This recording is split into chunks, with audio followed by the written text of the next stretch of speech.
정부가 코로나19 여파로 인한 대량 실직 사태를 막기 위해 대규모 기간산업 지원책을 마련합니다. 고용 유지를 조건으로 유동성 위기에 내몰린 항공과 자동차, 정유 등 기업을 지원하는 방식이 될 것으로 보이는데요. 자금 지원에 촉대를 맨 산업은행 등 국책은행에 대한 정부 출자가 뒤따를 것으로 관측이 되고 있습니다. 관련해서 김희슬 기자와 함께 자세한 내용 알아보도록 하겠습니다. 5차 비상경제회의가 열리지 않습니까? 네. 여기서는 그러면 이제 대기업에 대한 지원에 좀 포커스가 맞춰진다고 보면 되겠습니까? 네, 맞습니다. 최근 코로나19로 어려움을 겪고 있는 항공과 정유, 자동차 등 이 기간 산업 지원 대책이 곧 발표될 것으로 보입니다. 우선 이번 회의 안건의 본줄기는 이 고용 안정이라고 봐야 합니다. 문재인 대통령 주재로 열리고 있는 제5차 비상경제회의에서는 일자리 안정 대책과 맞물려서 이 대규모 일자리가 연계되어 있는 이 기간 산업 지원 방안이 논의되고 있습니다. 최근 문 대통령은 일자리 지키기를 강조하면서 이 정부는 노사 합의로 고용을 유지하는 기업을 우선 지원하겠다는 이 방침을 밝히기도 했습니다. 이 대기업 금융 지원에 앞서서 이 새로운 원칙이 생긴 겁니다. 당초 정부는 채권단과 국민이 납득할 만한 수준의 자구 노력을 이 전제 조건으로 내걸었는데 이 고용 유지가 새로운 인센티브이자 고통 분담의 요건이 됐습니다. 이 고용 참사를 막기 위한 이 고육지책으로 풀이됩니다. 최근 고용 지표가 심상치 않은데요. 이 통계청에 따르면 이 지난달 구직 활동 계획 없이 그냥 쉬었다고 응답한 사람이 236만 6천 명으로 이 통계 작성 이후 역대 최대를 기록했습니다. 특히 사회생활을 처음 시작하는 20대의 증가율이 두드러졌습니다. 정부로서는 이 일방적인 지원이 아닌 이 고용 유지 조건을 내걸면서 일자리도 지키고 이 대기업 특혜 논란도 비껴갈 수 있는 이 최선의 대책을 마련한 셈입니다. 예. 그러면 정부에서 이번에 어떤 방식으로 지원을 할 것인지에 대해서도 한번 얘기를 해보도록 할 텐데, 사실 어제 오늘 아시아나항공이나 두산중공업에 대한 지원 방안들이 지금 나오고 있지 않습니까? 네. 이걸 힌트로 해서 결국 국책은행을 통한 유동성 공급 이 정도로 가늠하면 되겠습니까? 네, 그렇게 진행될 가능성이 높은데요. 일단 아시아나항공과 두산중공업은 이 코로나19로 직격탄을 맞은 대표 기업들입니다. 이 두 기업 모두 자금 조달이 여의치 않은 상황에서 당장 자금 상환 압박에 내몰린 상태입니다. 정부는 아시아나항공에 1조 7천억 원을, 두산중공업에는 6천억 원 가량을 긴급 수혈하기로 했습니다. 이 국책은행인 산업은행과 수출입은행을 통해서입니다. 산은과 수은은 지난해 아시아나항공 매각 과정에서 이 연구체 매입과 이 한도대출 등을 통해 1조 6천억 원 상당을 지원했는데 현재 아시아나항공은 이 자금을 대부분 소진한 상태입니다. 코로나로 매출이 급감하고 이 정상 영업이 불가능해진 가운데 당장 올해 만기가 돌아오는 자산 유동화증권 ABS 4천억 원을 상환하는 것도 사실상 불가능해지자 이 정부가 추가 지원에 나선 겁니다. 이번 지원은 HDC 현대산업개발의 아시아나항공 인수를 잘 마무리 짓기 위한 당근책이기도 합니다.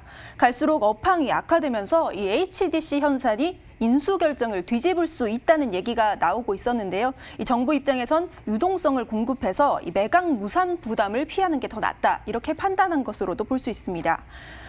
그리고 두산중공업에 대한 지원도 이뤄졌습니다. 앞서 지난달 산은과 수은이 이 긴급 대출을 통해 1조 원을 신규 대출한 것과는 별도로 수은이 오는 27일 만기가 돌아오는 이 6천억 원 규모의 두산중공업 외화 사채를 대출로 전환해줬습니다. 이 당장의 상환 압박에서 한숨을 돌렸지만 올해 만기 도래하는 차입금이 4조 2천억 원 규모여서 이 정상화를 위해서는 추가 지원이 불가피한 상황입니다. 이 수은 등 채권단에 따르면은 1조 원이 넘는 시중은행 대출에 대해서는 은행들이 기존 채권 회수를 자제하고 또 만기를 연장하는 식으로 측면 지원에 나서고 있는 것으로 전해지고 있습니다. 예. 근데 지금 설명을 해준 두 회사 얘기만 하더라도 공급해줘야 되는 돈이 조 단위이지 않습니까? 그런데 항공이나 자동차 이런 기간 산업에 대해서 지원을 해주려면 조 단위 중에서도 꽤 많은 돈이 필요할 것 같은데 이 재원 마련은 그러면 어떻게 하는 겁니까? 네, 그래서 지금 나오고 있는 얘기가 수십조 원에 달할 것이라는 얘기들이 나오고 있는데요. 일단 이번 기간 산업 대책은 지난달 나온 100조 플러스 알파 규모의 민생 금융 안정 패키지와는 이 별개의 건입니다. 이 대기업만을 대상으로 특별 지원 프로그램이 마련되는 건데요. 이 관건은 재원 확보 방안입니다. 어제 자동차 업계만 해도 당장 다음 달부터 이 부품업체가 줄도산할 수 있다며 정부 지원을 촉구하고 나섰습니다. 이 코로나19 여파로 이 4개월 내에 감당해야 할 그 자금 규모가 42조 원에 달한다면서 당장 32조 원의 유동성이 필요하다고 요청을 했습니다. 오늘은 연이어서 산업부 장관이 정유업계를 만나 이 요구사항 등을 청취할 예정입니다. 또 올해 갚아야 하는 차입금이 4조 원에 달하는 대한항공 역시 정부 지원을 받기 위해서 1조 원 규모의 유상증자 추진과 자산 매각을 비롯해 이 창사 이래 처음으로 선불 항공권까지 판매하는 등 이 자구책을 총동원하고 있는 상황입니다. 현 단계에서 거론되는 지원 방식은 이 기업들을 대상으로 신규 대출을 해주거나 아니면 신용도가 낮은 회사채와 기업어음을 매입하고 보증을 확대하는 방안입니다.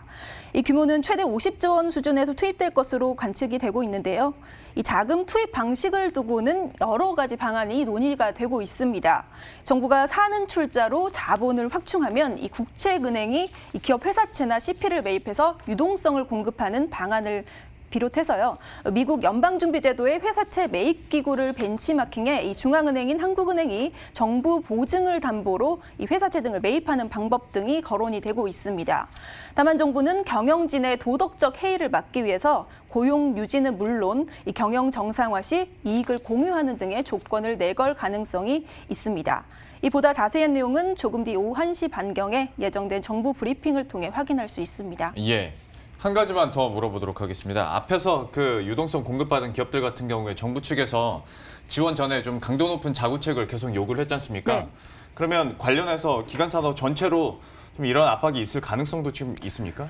일단 단순한 지원은 이게 지금 위기 상황의 지원이 아니라 구제금융이라는 게 정부의 기본적인 원칙이기 때문에 예. 뭐 대주주 사재 출연이나 이런 자산 매각 등 고강도의 그 자구 노력은 뒤따를 것으로 얘기가 나오고 있습니다. 알겠습니다. 각 산업군이나 회사 측에서도 어떤 방안을 내놓을지도 한번 지켜봐야 될 것 같습니다. 김희슬 기자와 함께했습니다. 잘 들었습니다.